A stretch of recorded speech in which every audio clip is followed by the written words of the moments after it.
Oh, can you start it from 143? Sorry, it's...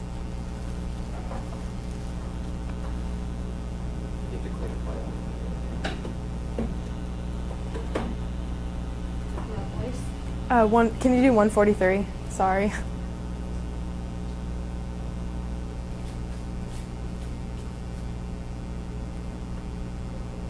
There you go.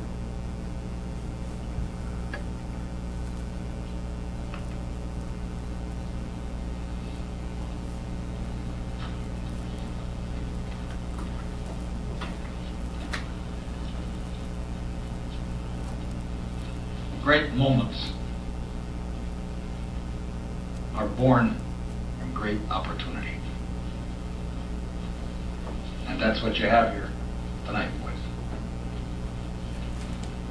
That's what you've earned here tonight. Okay. I just clicked it, but yeah, next slide. Sorry. I kind of like messed it up. Okay. Hi, I'm Julie Lindhart, and this year in ISM I'm studying event coordinating. So as y'all saw in the video, Herb Brooks was the coach of the 1980 USA hockey team, and he said great moments are born from great opportunities.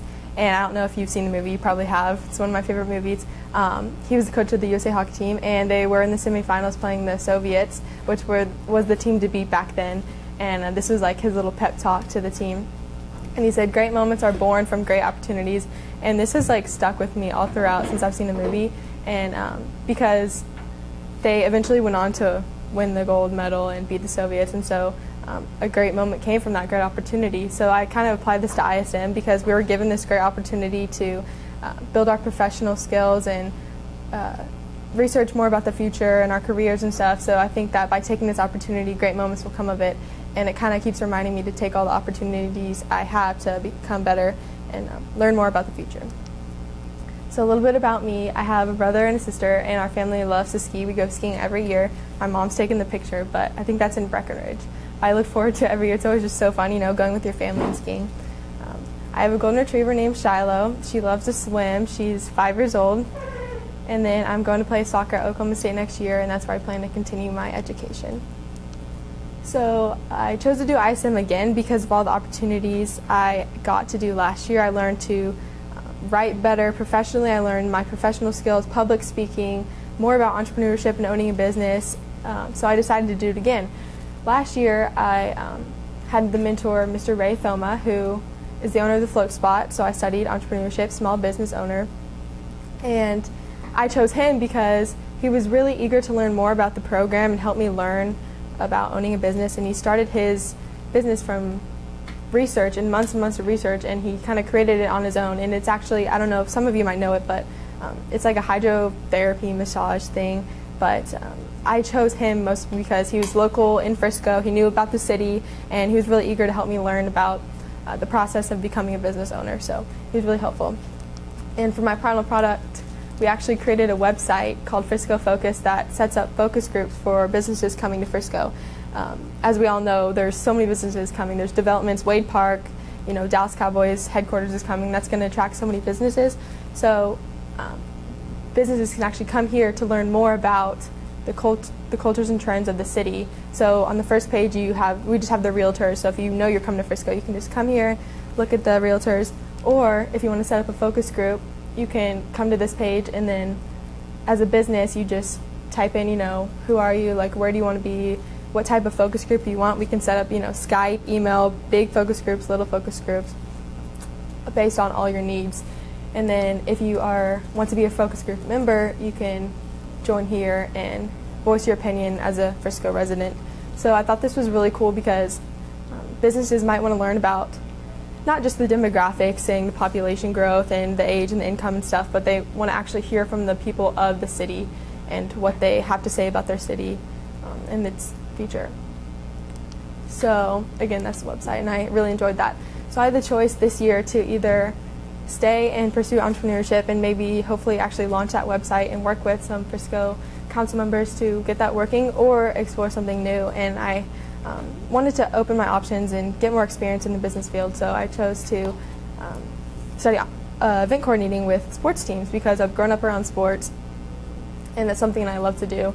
I've always loved to create events since I was little. Me and my brother used to create concerts and movies that we'd make my parents come to, and so that was always fun as a kid.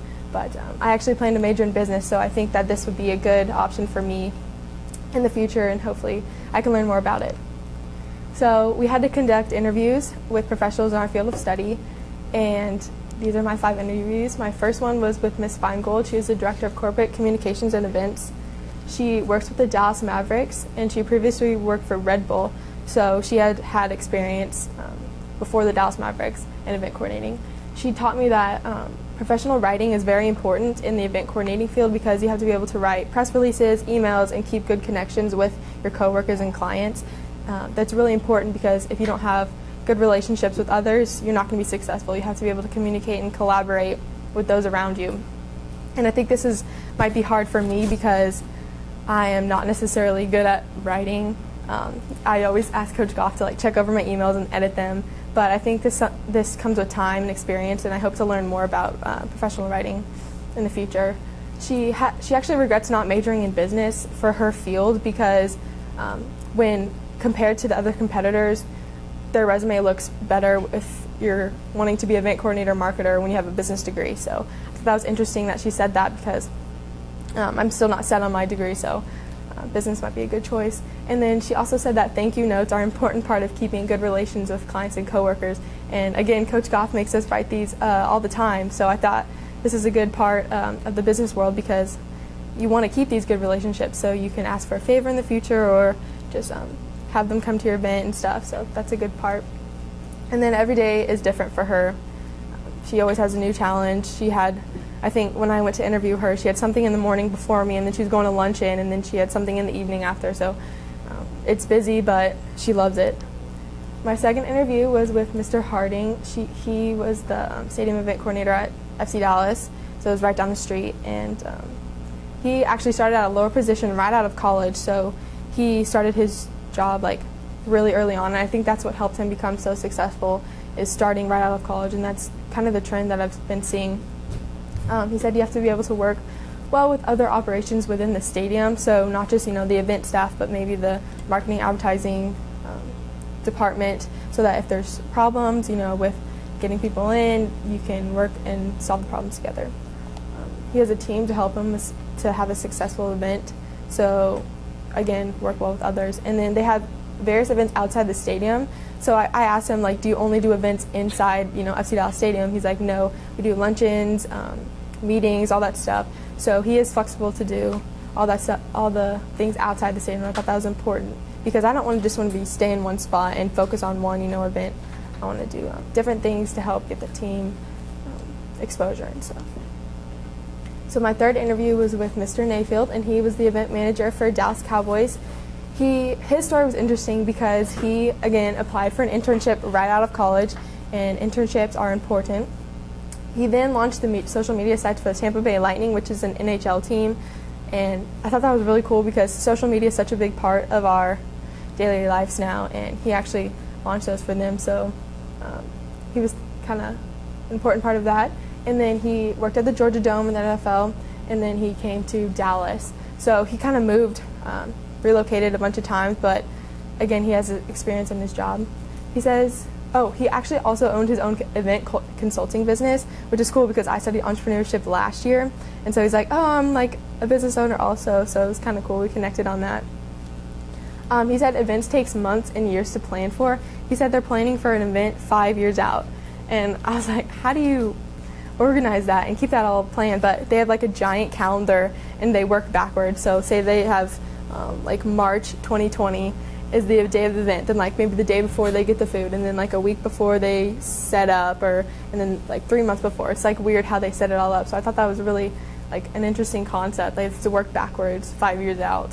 So I don't know how he does that, but he actually works with 2 other event coordinators in a little room. So that was, I guess, fun because he has to collaborate, and there's always new ideas popping up to help advertise and market this stuff. And then he doesn't work regular hours, but always tries to keep a balance between work and family. So event coordinators, they work early and then they stay late because of the events. They have to prepare and then make sure everything's getting down. But he says some days he'll take off a little bit more so that he has more family time and free time. My fourth interview was with Miss Nelson. She's the Chief Marketing Officer at Texas Legends, but she also does event coordinating for the team. And I thought this was cool to see both sides of kind of the marketing and event coordinating. And with a lower level team, she gets to experience more like flexibility and freedom to have more ideas, marketing and events and stuff. So that was cool because, you know, the Dallas Mavs and the Cowboys have, you know, their events set in stone, but with the Texas Legends, they want to get the community involved and all that stuff. So I thought that was cool. She advised me to find something that I love to do, or else I won't be successful. And so that's something that I'm still striving to do, and through this program I hope to learn. She entered for 4 years, which seems like a really long time, but that really helped her get the job at the Texas Legends because they know how she works and her work ethic and her ideas and stuff. So I think that internships, again, are an important part of the business world. And then her main goals as a lower level team is to get the community more involved, and that's really what her events are based around. So maybe like fundraising, going to elementary schools, having a little parade, Texas Legend parade, all that stuff. So I thought that was cool because as a lower level team you get more freedom and flexibility.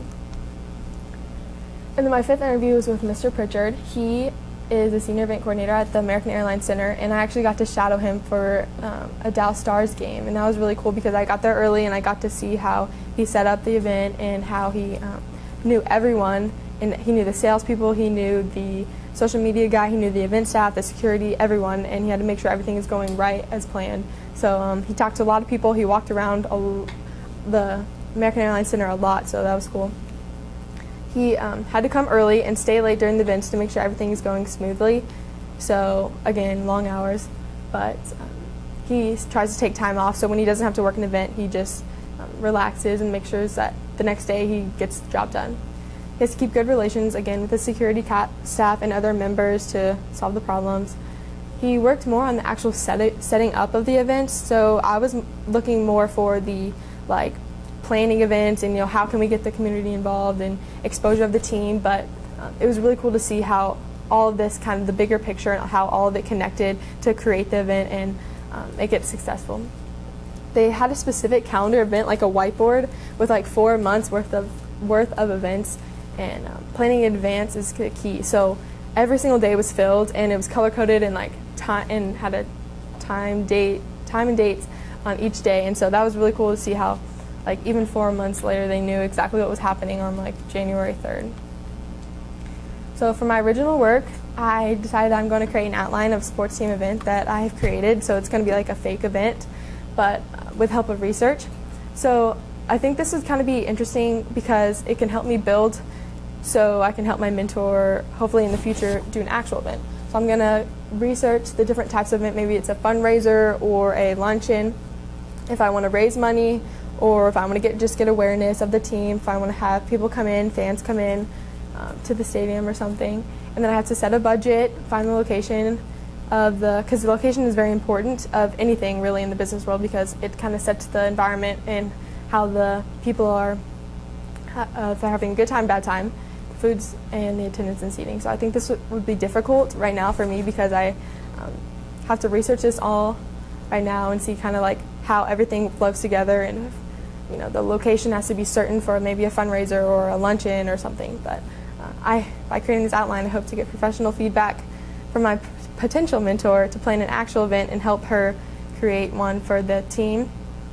And hopefully that is what I will do in the future, although it's not set in stone, but this is what I plan to do on my original work. So, thank you.